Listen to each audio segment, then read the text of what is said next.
La bala de cañón impactó en el caballo al galope del general Luis Gabriel Suchet, atravesándole el pecho y continuando hacia el muslo izquierdo del general, rompiéndole el fémur en 3 pedazos. Suchet cayó al suelo gritando mientras su personal de mando observaba horrorizado. Lo imposible no era el impacto en sí, sino la distancia. La dotación de cañones española había disparado desde 800 metros, una distancia donde la artillería ligera simplemente no funcionaba. La doctrina francesa establecía que los cañones de 4 libras eran efectivos hasta un máximo de 400 metros. Alguien olvidó decírselo a los españoles. La fecha era el 23 de noviembre de 1808. El lugar era Tudela, en el norte de España. Y en las siguientes 4 horas, la artillería móvil española haría lo que ningún ejército europeo había logrado jamás: revolucionar la doctrina ofensiva francesa, moviéndose más rápido que los cañones pesados y golpeando con más fuerza de la que los franceses creían posible. 6 semanas antes, Diego Ramírez, de 26 años, no había logrado acertar un blanco fijo a 300 metros. Hijo de un herrero barcelonés, Diego había sido reclutado por el Cuerpo de Artillería español en septiembre, después de que Napoleón inundara España con 250.000 soldados adicionales tras la humillación de Bailén. El propio emperador había cruzado los Pirineos, decidido a aplastar personalmente la resistencia española. Su mensaje era claro: la victoria en Bailén fue una casualidad, y ahora llegaba el verdadero ejército francés. El mariscal Lannes comandaba a 40.000 veteranos en el norte, el mariscal Ney tenía otros 35.000 en el centro, y el mariscal Moncey preparaba a 28.000 para operaciones en Aragón. Estas no eran las tropas de segunda categoría que Dupont había comandado en Bailén. Estos eran los soldados que habían conquistado Prusia, Austria y media Europa. Poseían 200 cañones pesados, de 12 y 8 libras, capaces de demoler posiciones fortificadas y romper cuadros de infantería a 600 metros. Las fuerzas españolas, dispersas y desmoralizadas tras los primeros éxitos franceses en octubre, contaban con tan solo unos 80 cañones útiles en total, la mayoría ligeros de 4 libras, considerados apenas adecuados para el trabajo de campo. Diego se encontraba en un parque de artillería embarrado a las afueras de Tudela, contemplando el cañón de 1,8 kilogramos asignado a su tripulación. Parecía patético comparado con los cañones franceses de 5,5 kilogramos que había visto en bocetos de inteligencia capturados. El cañón era más corto, el carro más ligero, y el conjunto pesaba unos 360 kilogramos en comparación con los monstruos de 900 kilogramos que desplegaron los franceses. Su tripulación estaba formada por 5 hombres, él mismo como artillero, 2 cargadores llamados Mateo y Andrés, un mecánico de pólvora llamado Paco, de apenas 17 años, y su jefe de tripulación, un veterano canoso de 42 años llamado Sargento Vicente Ortega, que había servido en la artillería durante 20 años y parecía haber envejecido 40 más en los últimos 2 meses. Vicente reunió a la tripulación alrededor de su cañón en una fría mañana de octubre con su aliento visible en el aire. «Escuchen con atención porque sus vidas dependen de esto», dijo con la voz ronca tras años de gritar por encima del fuego de los cañones. «Los franceses creen que estamos acabados. Han tomado Madrid, han dispersado 3 ejércitos españoles, nos superan en número 3-1 en cada combate. Y su artillería es más grande, más pesada y más poderosa que cualquier otra que poseamos». Hizo una pausa, dejando que la desesperación se apoderara de ellos. Diego sintió un nudo en el estómago. Todo lo que decía Vicente era cierto. ¿Cómo se suponía que iban a luchar contra un enemigo con todas las ventajas? Vicente continuó: «Pero esto es lo que los franceses no entienden de la artillería ligera. Usan sus cañones de 12 libras como martillos, devastadores pero lentos. Se necesitan 6 caballos para mover un cañón de 12 libras y el redespliegue toma un mínimo de 10 minutos. Su doctrina es simple: establecer posiciones de fuego, bombardear al enemigo hasta someterlo y luego avanzar con la infantería. Funciona porque la mayoría de los ejércitos no pueden contrarrestarlo. Sus cañones pesados tienen mayor alcance que cualquier otra arma, así que no se puede contraatacar eficazmente. Y para cuando uno se mueve a flanquearlos, ya han penetrado por el centro». Pasó la mano por el cañón de 4 libras casi con cariño. «Este cañón lo cambia todo si lo usamos correctamente. No es un martillo, es un bisturí con ruedas». Diego no entendía. ¿Un bisturí que ni siquiera podía penetrar las posiciones francesas? Vicente vio la confusión en sus rostros y sonrió con tristeza. Hace 2 semanas, un maestro artillero de la Artillería Real, llamado Capitán Esteban Ruiz, sí, el mismo apellido del espadero que modificó las bayonetas en Bailén, su primo en realidad, se acercó al general Castaños con una idea radical. ¿Qué tal si la artillería española abandonaba la tradicional doctrina de posiciones estáticas? ¿Qué tal si convertíamos nuestra debilidad en una fortaleza? Sacó un diagrama que mostraba un cañón con cureñas modificadas. El capitán Ruiz ha diseñado nuestras cureñas de 4 libras, construcción más ligera, mejor distribución del peso, cojinetes de rueda mejorados usando técnicas de la forja de su primo. El resultado, podemos reposicionar estos cañones en 90 segundos en lugar de 10 minutos, y como son más ligeros, solo necesitamos 2 caballos en lugar de 6. Mateo, uno de los cargadores, habló con vacilación. Pero, sargento, aunque podamos movernos más rápido, no podemos disparar mejor que los cañones franceses de 12 libras. Pegan más fuerte y más lejos. Vicente asintió. Tiene razón en que necesitamos pegar más fuerte. Un cañón de 12 libras hace más daño que uno de 4 libras, obviamente, pero se equivoca con el alcance. Esa es la brillantez de la modificación del capitán Ruiz. No solo mejoró la movilidad, sino que solucionó el problema del alcance. Vicente explicó que los cañones tradicionales de 4 libras tenían un alcance limitado debido a la longitud del cañón y a las limitaciones de elevación. Los carros estaban diseñados para apoyo cercano, por lo que los mecanismos de elevación solo permitían unos 15 grados de ángulo del cañón. El capitán Ruiz había rediseñado completamente el sistema de elevación, incorporando un mecanismo de trinquete que permitía hasta 25 grados de elevación, manteniendo la estabilidad. Con las cargas de pólvora adecuadas y esta elevación, podemos alcanzar un alcance efectivo de 800 metros, dijo Vicente. Los franceses no tienen ni idea de que los cañones de 4 libras puedan disparar tan lejos porque nadie ha construido nunca un carro que lo permita. La mente de Diego repasaba las implicaciones. Si pudieran disparar tan lejos como la artillería pesada francesa, pero avanzar en 90 segundos en lugar de 10 minutos, podrían atacar, retirarse antes de que llegara el fuego de contrabatería y reanudar el combate desde una nueva posición. Los franceses estarían luchando contra fantasmas. Pero había una trampa. La expresión de Vicente se tornó seria. El problema es este. Alcanzar objetivos a 800 metros con un cañón de 4 libras requiere una precisión que el cuerpo de artillería nunca ha intentado. Normalmente disparamos a formaciones concentradas a 300 metros. Es imposible fallar. Pero a 800 metros, la corrección del viento, los cálculos de elevación, la carga de pólvora constante y la sincronización de la tripulación deben ser perfectos.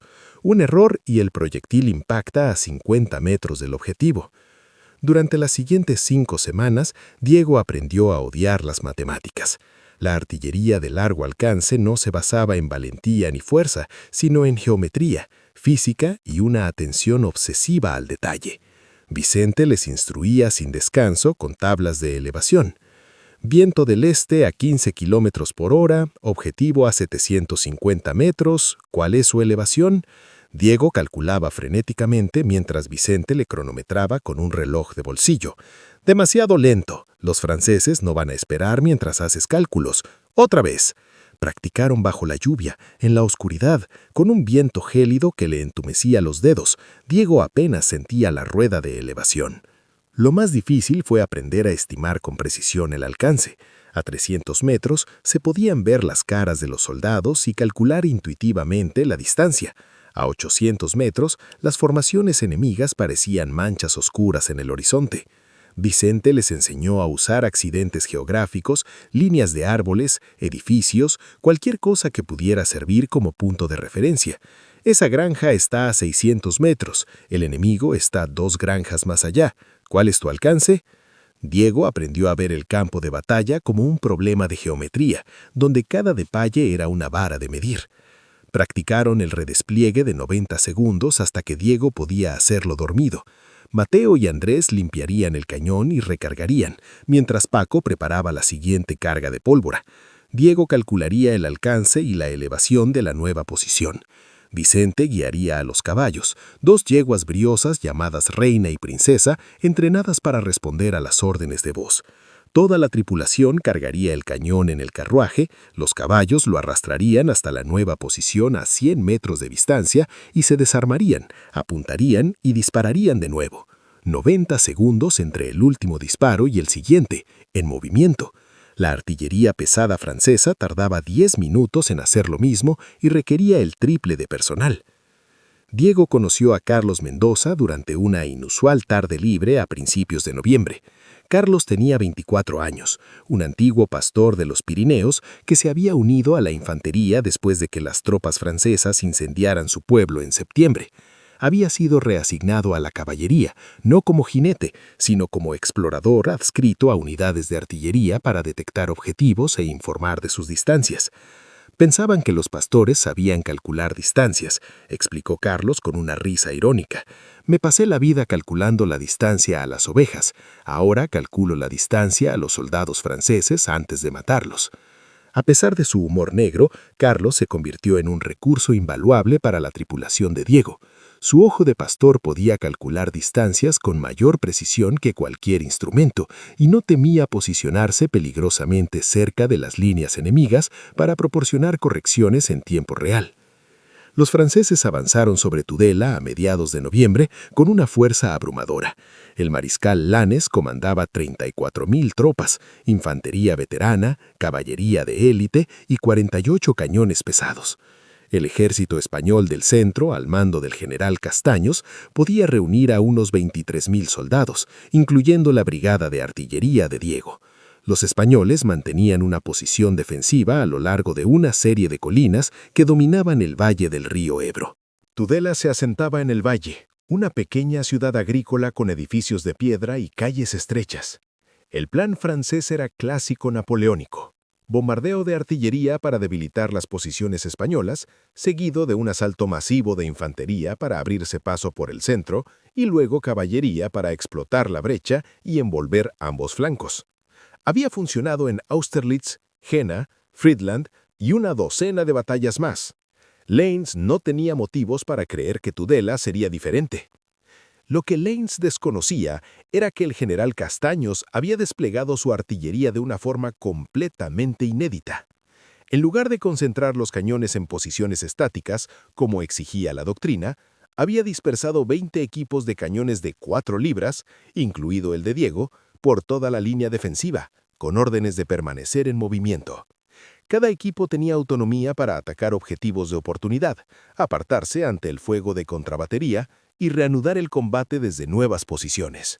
Era un caos según los estándares tradicionales. Se suponía que la artillería debía estar controlada centralmente, no deambular por el campo de batalla como la caballería. Pero Castaños comprendía que, ante la superioridad numérica y de fuego, las tácticas convencionales significaban una derrota convencional. Necesitaba que los franceses libraran una batalla para la que nunca se habían entrenado. El 23 de noviembre amaneció frío y nublado, con temperaturas bajo cero. Diego se encontraba junto a su cañón en una colina que dominaba el valle, observando cómo las columnas francesas se reunían a 2,000 metros de distancia. Incluso a esa distancia, la vista era aterradora. Uniformes azules se extendían por el valle, estandartes de regimiento ondeando, alas de caballería en ambos flancos y, tras ellos, artillería pesada. Diego contó al menos 12 cañones de 12 libras solo en su sector.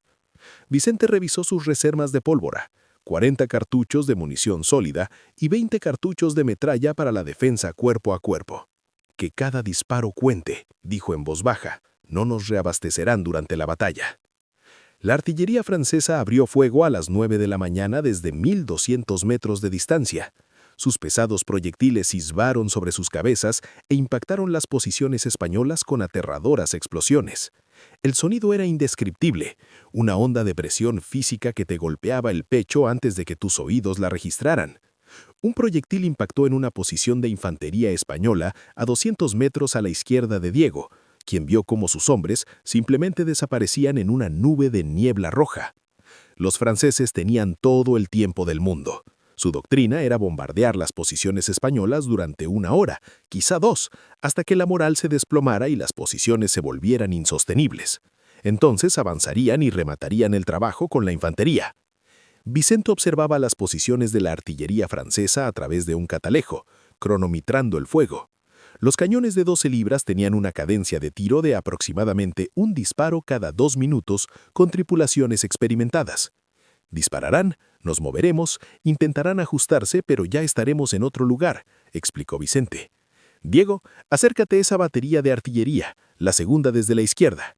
Diego entrecerró los ojos a través del humo.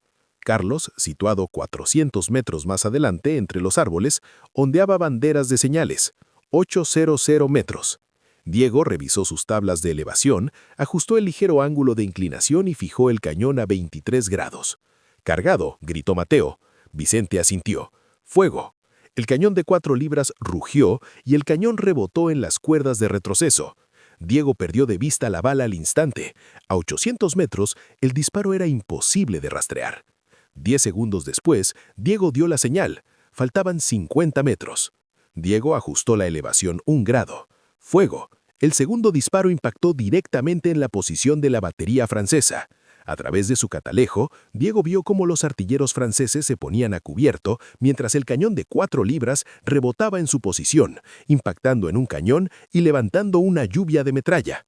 No fue un disparo mortal, pero interrumpió su operación y, lo que es más importante, anunció que los cañones españoles podían alcanzar posiciones francesas desde distancias que los franceses consideraban seguras. «Recojan, muévanse ya», gritó Vicente. La tripulación ejecutó el ejercicio de 90 segundos a la perfección. Mateo y Andrés limpiaron y cargaron, mientras Diego y Paco desplegaban los picos de la pista.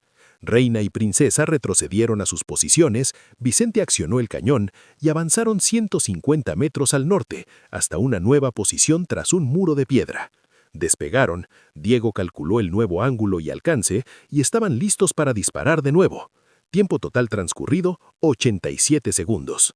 Desde su antigua posición, un proyectil francés de 12 libras impactó justo donde estaban, abriendo cráteres en el suelo y lanzando tierra a 20 metros de altura. Si hubieran mantenido su posición para el fuego de contrabatería, todos estarían muertos. Durante la siguiente hora, la tripulación de Diego practicó un juego mortal de fuego y movimiento. Disparar 2 tiros, moverse, disparar 2 tiros más, moverse de nuevo. La artillería francesa intentó desesperadamente localizarlos y sofocarlos, pero para cuando los cañones franceses ajustaban su puntería, la tripulación de Diego había desaparecido. Otras tripulaciones españolas de 4 libras al otro lado de la línea hacían lo mismo, creando una pesadilla para los comandantes de artillería franceses. Estaban siendo atacados desde múltiples direcciones por cañones que aparecían, disparaban con precisión a distancias imposibles y luego desaparecían antes de que pudiera comenzar un contraataque. El mariscal Lannes, observando desde un puesto de mando a 1500 metros detrás de su artillería, no podía entender qué estaba sucediendo. Sus cañones pesados deberían haber silenciado los cañones españoles en los primeros 30 minutos. En cambio, 1 hora después del bombardeo, la artillería española no solo seguía activa, sino que parecía estar aumentando su volumen. A las 10:30 am, la tripulación de Diego logró su impacto más espectacular. Carlos divisó a un grupo de oficiales franceses a caballo a 850 metros de distancia, probablemente un elemento de mando que dirigía las operaciones de artillería. Vicente dio la orden: «Blanco de alto valor. Diego, puedes alcanzarlos».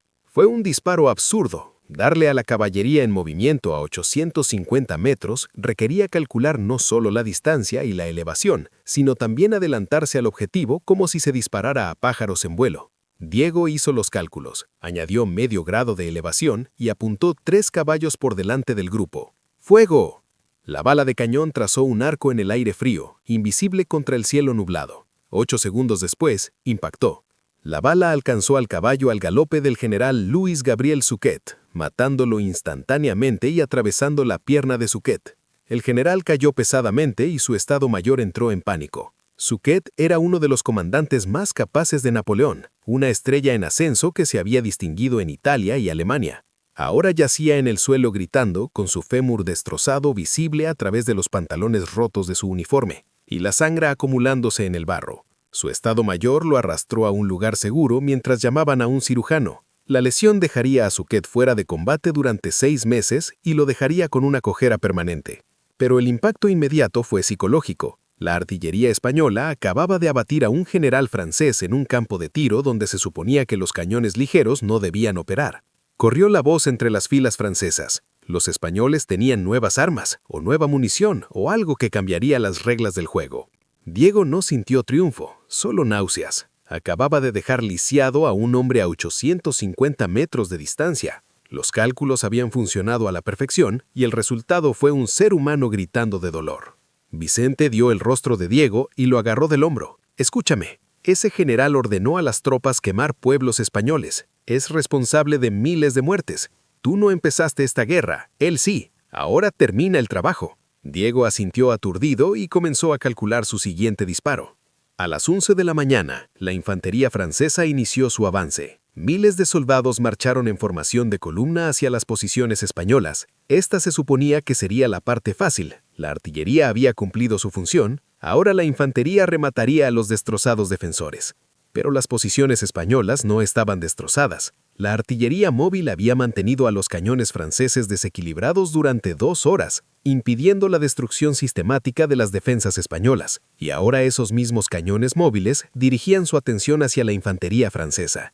La tripulación de Diego cambió de táctica. Contra formaciones compactas a 600 metros, la precisión importaba menos que el volumen. Abandonaron la medición meticulosa de distancia y simplemente dispararon contra las columnas francesas tan rápido como podían recargar. Los proyectiles sólidos de 4 libras a 600 metros no penetraban varias filas como los de 12 libras, pero no era necesario. Cada impacto mataba o hería a 2 o 3 hombres, y el impacto psicológico de estar bajo fuego de artillería preciso, sin posibilidad de respuesta, era devastador.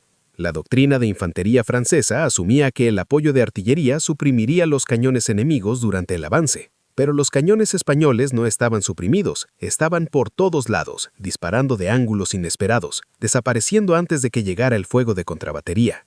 Las columnas francesas comenzaron a flaquear. Los hombres rompieron formación buscando cobertura, inexistente en el valle abierto. Los oficiales gritaban órdenes, intentando mantener la cohesión, pero el avance disciplinado se convirtió en una carrera desesperada a corta distancia, donde la artillería española se vería obligada a cesar el fuego por temor a alcanzar a su propia infantería. A 400 metros, la infantería española abrió fuego con ráfagas de mosquete, aumentando la carnicería. A 300 metros, la tripulación de Diego cambió a metralla, convirtiendo su cañón en una escopeta gigante cargada con docenas de balas pequeñas. El efecto sobre la infantería apretada fue devastador. Un solo disparo de metralla podía matar o herir a una docena de hombres. El mariscal Lannes ordenó a la caballería flanquear las posiciones españolas y silenciar la artillería móvil. Fue una decisión táctica acertada. La caballería podía moverse lo suficientemente rápido como para alcanzar a las dotaciones de artillería mientras se movían. Un escuadrón de dragones franceses, unos 200 jinetes con petos y cascos emplumados, cargó hacia el flanco izquierdo español, dirigiéndose al sector de Diego. Vicente los vio venir. «Caballería, 500 metros y acercándose rápido. Carguen metralla. Prepárense para fuego directo». Esta era la peor pesadilla de las dotaciones de artillería. La caballería podía acercarse 500 metros en menos de 1 minuto. Si atrapaban a la dotación preparando el cañón para el movimiento, todos morirían. Las manos de Diego temblaban mientras cargaba el bote con la ayuda de Mateo. Andrés preparó una segunda carga de botes para recargar rápidamente. Paco estaba listo con un pisón de repuesto por si el primero se rompía. Vicente esperaba, observando a la caballería por su catalejo, calculando la distancia con décadas de experiencia. «Atención, atención». Los dragones estaban a 300 metros, con los sables desenvainados, avanzando a galope tendido. Ahora se veían las caras de los caballos.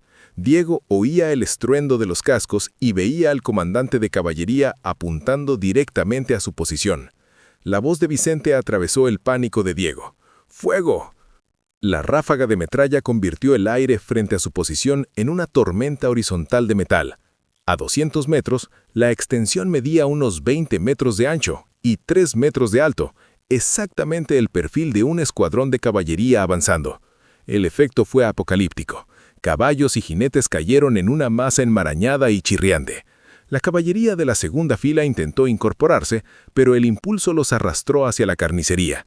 Los hombres que sobrevivieron a la ráfaga inicial de metralla se encontraron atrapados bajo caballos moribundos o lanzados a toda velocidad al suelo. «¡Recarguen! ¡Ahora!», gritó Vicente.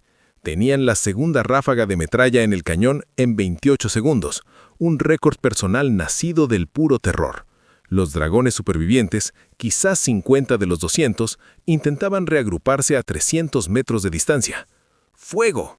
La segunda ráfaga de metralla destrozó lo que quedaba de la carga de caballería. Los supervivientes se retiraron en desorden. Diego temblaba al contemplar la carnicería que se extendía ante su posición. Más de 100 caballos y hombres yacían muertos o moribundos en un radio de 250 metros. El relincho de los caballos heridos sería algo que oiría en sus pesadillas el resto de su vida. Vicente lo jaló hacia el cañón. «Por eso aún no nos han invadido. Cada carga de caballería significa franceses muertos. Ahora, empaquen sus cosas y muévansela antes de que su artillería dirija el fuego a esta posición». Al mediodía, el mariscal Lannes se enfrentaba a una crisis. Su infantería no había logrado romper las líneas españolas a pesar de su superioridad numérica.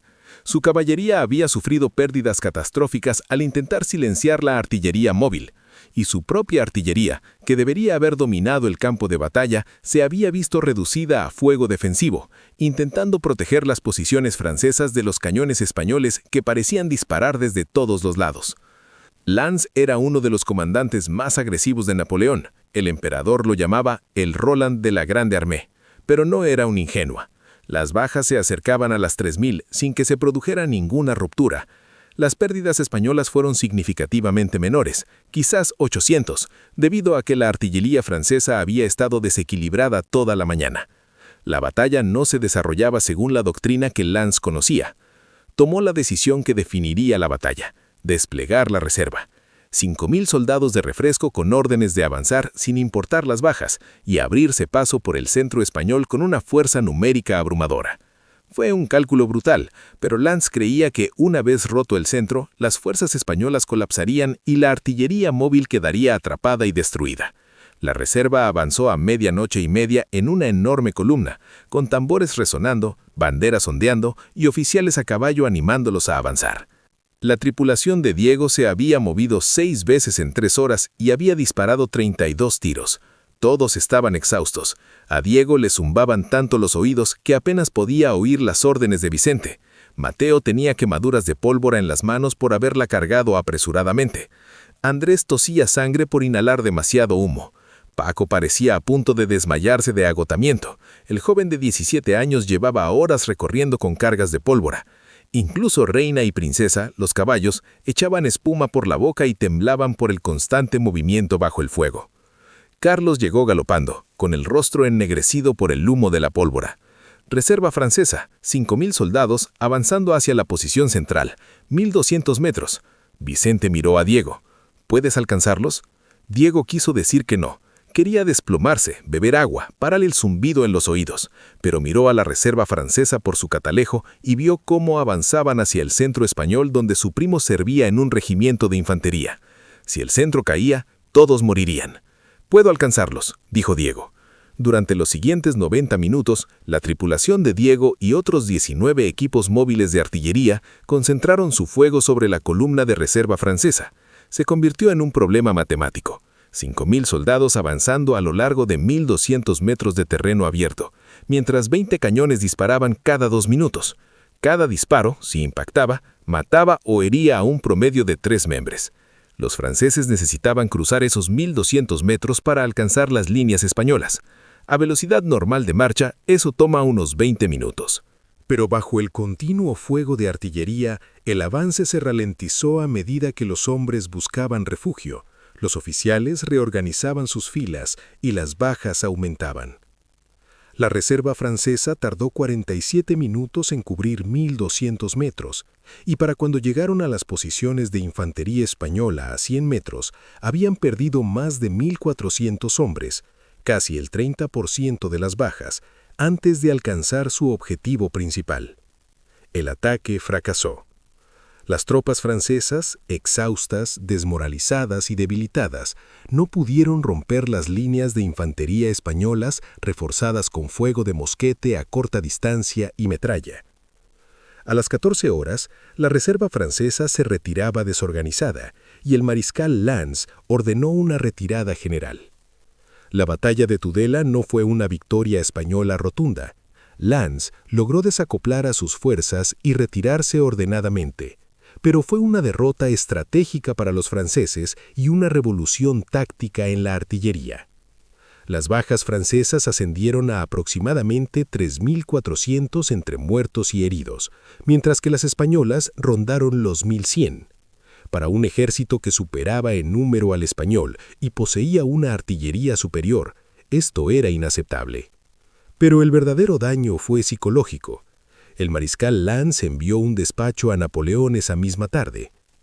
Los españoles han desarrollado tácticas de artillería móvil que anulan nuestra ventaja en potencia de fuego. Nuestros cañones pesados no pueden suprimir las armas que se reposicionan más rápido de lo que podemos ajustar nuestro fuego. Se solicita una revisión táctica inmediata y contramedidas. Napoleón, quien había asumido que la resistencia española colapsaría una vez que asumiera personalmente el mando, recibió el despacho de Lannes mientras planeaba las operaciones contra Madrid. Según el diario de su secretario, el emperador estudió el informe durante varios minutos y luego dijo: «Así que los españoles han aprendido a convertir la debilidad en fuerza. Esto nos costará caro». Tenía razón. Las tácticas de artillería móvil iniciadas en Tudela se extendieron a las fuerzas españolas durante la Guerra de la Independencia. Para 1809, las unidades de artillería españolas de todo el país utilizaban cañones de 4 libras modificados con mayor movilidad y alcance. Los franceses nunca resolvieron el problema por completo. Su doctrina se basaba en el predominio de la artillería pesada, y reestructurar el enfoque táctico de todo un ejército en plena guerra era casi imposible. Los observadores militares británicos, trabajando junto a las fuerzas españolas, documentaron las tácticas exhaustivamente. El capitán William Napier escribió en su diario: «Los españoles han logrado por necesidad lo que las academias militares predican pero nunca practican, una verdadera movilidad de armas combinadas». Su artillería no apoya a la infantería, lucha junto a ella como un sistema de armas integrado. He visto a generales franceses de considerable habilidad completamente desconcertados por los cañones españoles disparando a 800 metros y luego desapareciendo antes de que llegara la contrabatería. Es guerra de guerrillas aplicada a la artillería, y su efectividad es devastadora. Los franceses intentaron contramedidas. Desarrollaron cañones medianos de 6 libras de despliegue más rápido para igualar la movilidad española, pero estos llegaron a España demasiado tarde y en cantidades insuficientes.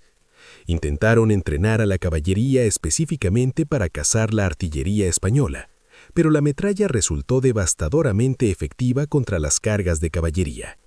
Incluso experimentaron con sus propias dotaciones de cañones móviles, pero la doctrina francesa de la artillería pesada estaba tan arraigada que a las dotaciones les costaba abandonar posiciones estáticas y operar de forma autónoma. Diego regresó a Barcelona en diciembre de 1808, después de que su tripulación fuera dada de baja para descansar y recuperarse. Había perdido 7 kilos, tenía el oído izquierdo duro de oído y se estremecía con los ruidos fuertes. Carlos, el pastor convertido en explorador, había muerto 2 semanas después de Tudela, a manos de un francotirador francés mientras estaba de guardia en la vanguardia. Mateo perdió 3 dedos de la mano izquierda en una carga de pólvora fallida. Andrés sobrevivió ileso, pero no podía hablar. Algo se había roto en su interior durante la carga de caballería. Paco fue ascendido a cargador y asignado a una nueva tripulación. Vicente, el curtido sargento que los había entrenado a todos, tomó el mando de una batería entera y lucharía durante el resto de la Guerra de la Independencia, sobreviviendo para presenciar la derrota de Napoleón en 1814. Diego nunca volvió a disparar un cañón. Regresó a la herrería de su padre, pero no soportaba el sonido de los martillos sobre los yunques, se parecía demasiado al fuego de artillería. En cambio, se convirtió en dibujante, usando sus habilidades matemáticas para diseñar sistemas mecánicos. Casóse, tuvo 3 hijos y murió en 1851 a los 69 años. Sus nietos sabían que había combatido en la guerra, pero nunca les contó los detalles. El relincho de los caballos heridos lo atormentó para siempre. El general Louis Gabriel Suchet se recuperó de su fractura de fémur, aunque caminó con bastón el resto de su vida. Regresó al mando en 1809 y cosechó significativo éxito en el este de España, llegando a ser mariscal de Francia. Pero nunca olvidó a Tudela y en sus memorias, publicadas en 1834, escribió: «La herida que puso fin a mi campaña de Tudela no fue mera mala suerte. La artillería española en Tudela operaba con una precisión y una movilidad que no creía posible con cañones ligeros». Habíamos dado por sentado que la superioridad tecnológica prevalecería. Los españoles demostraron que la doctrina y la innovación importan más que el calibre. El mariscal Lannes moriría 7 meses después en la batalla de Aspern-Essling, Austria, alcanzado en la pierna por una bala de cañón, un triste paralelo a la herida de Suchet. Napoleón lamentó abiertamente la muerte de Lannes, lo consideraba el más valiente de todos sus mariscales. Pero antes de morir, Lannes le había advertido repetidamente sobre las tácticas de la artillería española. «Han aprendido a luchar asimétricamente», escribió en un despacho de marzo de 1809. «No podemos derrotarlos mediante la superioridad convencional porque se niegan a luchar convencionalmente. Esta es una nueva forma de guerra y no estamos preparados para ella». Los cañones de 4 libras modificados permanecieron en servicio en España hasta la década de 1830, cuando la artillería estriada dejó obsoletos a los cañones de ánima lisa. Se conservan varios ejemplares en museos militares españoles. Si visita el Museo de Artillería de Segovia, podrá ver uno de los carros de artillería modificados del capitán Esteban Ruiz, con un mecanismo de elevación mejorado y cojinetes de rueda mejorados. El cartel dice: «Carro de artillería modelo Tudela 1808», y menciona una movilidad mejorada, pero no menciona las manos temblorosas de Diego, el paciente entrenamiento de Vicente, la precisión de Carlos al calcular las distancias, ni la carga de caballería que casi los mata a todos. El capitán Esteban Ruiz, el artillero innovador cuyas modificaciones hicieron posible el ataque a Tudela, recibió una condecoración de la corona española y una modesta pensión. Continuó mejorando los diseños de artillería durante la guerra, desarrollando cargas de pólvora mejoradas para una mayor consistencia del alcance y experimentando con los primeros sistemas de control de fuego predictivo. Falleció en 1831 y sus innovaciones quedaron prácticamente olvidadas ante la rápida evolución de la tecnología militar.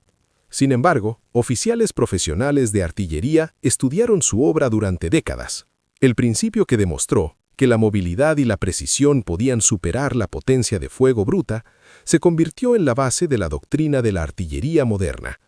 Hoy en día, los historiadores militares que estudian la guerra asimétrica señalan a Tudela como un ejemplo clásico de innovación doctrinal que supera la superioridad material.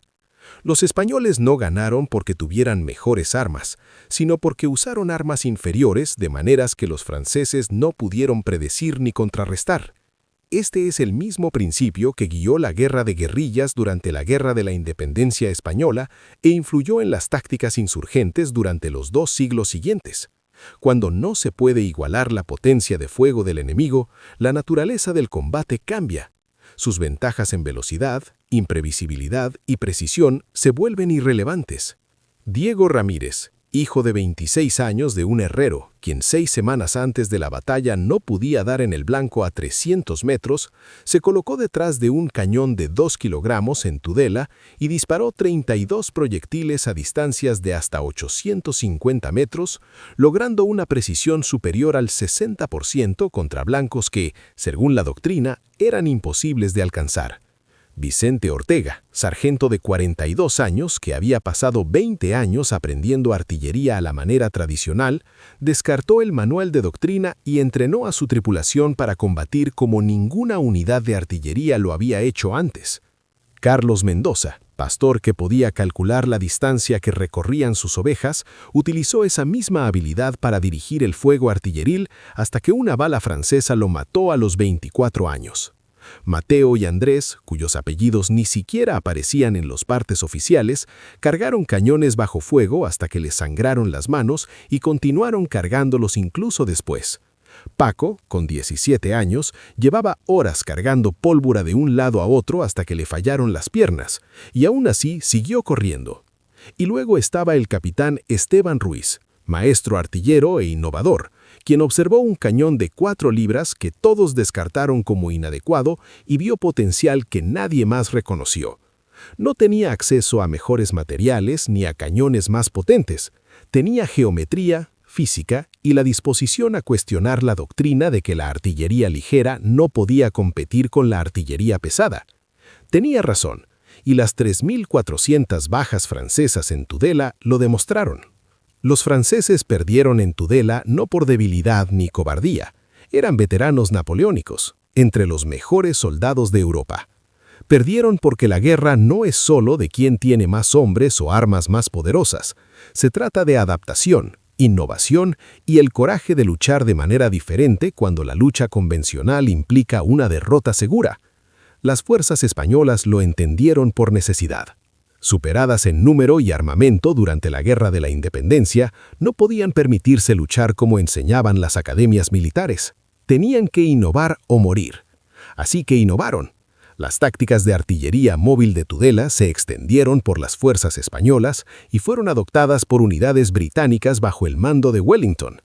El ejército portugués, reconstruido bajo la guía de asesores británicos, hizo de la artillería móvil un componente esencial de su doctrina. Para 1812, las fuerzas francesas en España se enfrentaron a un enemigo cuya artillería podía disparar con precisión desde distancias inesperadas, reposicionarse antes de un contraataque y coordinarse con la infantería de maneras que la doctrina francesa no tenía respuesta. No fue la única razón por la que Napoleón perdió la Guerra de la Independencia, pero fue un factor significativo. La guerra que Napoleón esperaba ganar en meses se prolongó durante 6 años y le costó a Francia más de 300.000 bajas. Tudela fue el momento en que los comandantes franceses se dieron cuenta de que los españoles no lucharían como se esperaba. El cañón de Diego, el de 4 libras que había disparado contra Tudela, fue capturado por las fuerzas francesas a principios de 1809 durante un combate posterior. Fue enviado a París para su análisis técnico. Metalúrgicos e ingenieros de artillería franceses examinaron cada componente, intentando comprender cómo las tripulaciones españolas lograban una precisión de 800 metros. Su informe concluyó: el arma en sí no presenta características inusuales. Las modificaciones en el montaje permiten una mayor elevación y un despliegue más rápido. La ventaja en rendimiento se deriva principalmente del entrenamiento de la tripulación y el uso táctico más que de la innovación tecnológica. Se recomienda una revisión doctrinal en lugar de contramedidas técnicas. En otras palabras, los franceses admitieron que la artillería española no era mejor, sino que sus tripulaciones lo eran. Esa admisión, enterrada en los archivos militares franceses, representa algo que los imperios odian reconocer, que la desesperación puede generar innovación que el privilegio no puede igualar. Las dotaciones de artillería francesas se habían entrenado con una doctrina perfeccionada durante décadas. Eran profesionales que operaban sistemas de armas probados según las mejores prácticas establecidas. Las dotaciones de artillería españolas eran aficionados con equipo inferior que habían recibido 6 semanas de entrenamiento y no tenían más opción que probar algo diferente. Los aficionados ganaron porque no podían permitirse perder. El mariscal Lanz, en su último despacho antes de partir de España para combatir en Austria, escribió algo que se cita a menudo en las academias militares. Los españoles me han enseñado que la doctrina es una herramienta, no una ley. Cuando la doctrina del enemigo es superior, desarrolla la tuya. Cuando la potencia de fuego del enemigo es mayor, evita combatir donde la potencia de fuego importa. Cuando el enemigo te supera en número, cambia la geometría del campo de batalla. España ha sido mi campaña más difícil no porque los españoles sean mejores soldados, no lo son, sino porque se niegan a librar las batallas que estamos dispuestos a ganar. Diego Ramírez murió en 1851 sin saber que el mariscal Lannes había escrito esas palabras. Ignoraba que los archivos militares franceses contenían informes detallados sobre las tácticas de la artillería española en Tudela. Ignoraba que los historiadores militares británicos atribuyeron una contribución significativa a la victoria final de Wellington a la artillería móvil española. Solo sabía que el 23 de noviembre de 1808, él se había parado detrás de un cañón con otros 4 hombres aterrorizados y de alguna manera sobrevivió, mientras que 3.400 soldados franceses no lo lograron.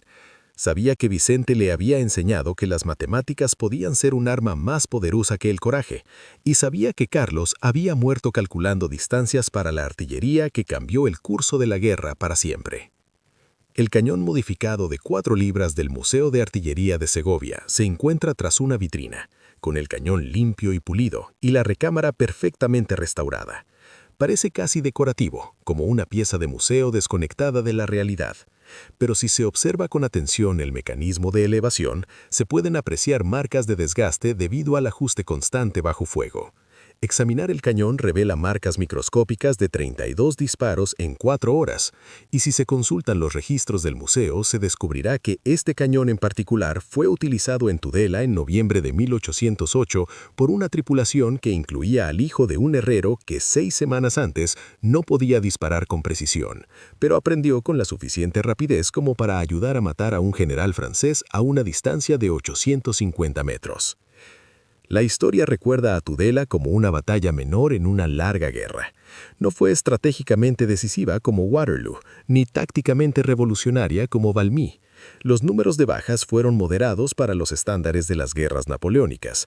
3.400 franceses contra 1.100 españoles ni siquiera se contarían entre las 50 batallas más sangrientas de la época. Pero los profesionales militares estudian Tudela porque demostró algo que los imperios nunca quieren admitir, que la innovación nacida de la desesperación puede superar la abrumadora superioridad convencional, que las pequeñas ventajas utilizadas creativamente importan más que las grandes ventajas utilizadas convencionalmente, que el bando que todos esperan perder puede ganar si está dispuesto a librar una batalla diferente a la que todos se entrenaron. Diego Ramírez se paró en una fría ladera de noviembre de 1808 y demostró que un cañón de 4 libras, descartado por los expertos como inadecuado para la guerra seria, podía dominar el campo de batalla cuando lo usaba alguien lo suficientemente desesperado como para intentar lo imposible. Vicente Ortega pasó 20 años aprendiendo la doctrina de la artillería y luego 6 semanas desaprendiéndola para enseñar a las tripulaciones a luchar de maneras que la doctrina decía que no podían funcionar. El capitán Esteban Ruiz examinó el equipo que todos los demás habían descartado y vio el potencial que transformaba la guerra. Tenían razón, los franceses estaban equivocados, y las 3.400 bajas en Tudela lo demostraron. Tabla de estadísticas clave. 3.400 bajas francesas contra 1.100 bajas españolas, una proporción de 3-1, a pesar de la superioridad numérica y de potencia de fuego francesa. 800 metros, alcance efectivo máximo de los cañones españoles de 4 libras modificados, el doble de la capacidad prevista.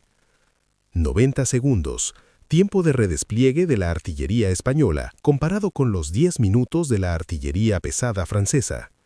850 metros, alcance del disparo que paralizó al general francés Louis Gabriel Suchet. 32 rondas disparadas por la tripulación de Diego en 4 horas, con más del 60% de precisión a distancia extendida. 5.000 tropas de reserva francesas comprometidas en abrirse paso a través del centro español, fracasaron con un 30% de bajas antes de alcanzar su objetivo. 20 equipos de artillería móvil españoles coordinan misiones de fuego autónomo en todo el campo de batalla. 6 años, duración de la Guerra de la Independencia, parcialmente prolongada debido a innovaciones tácticas españolas como la artillería móvil.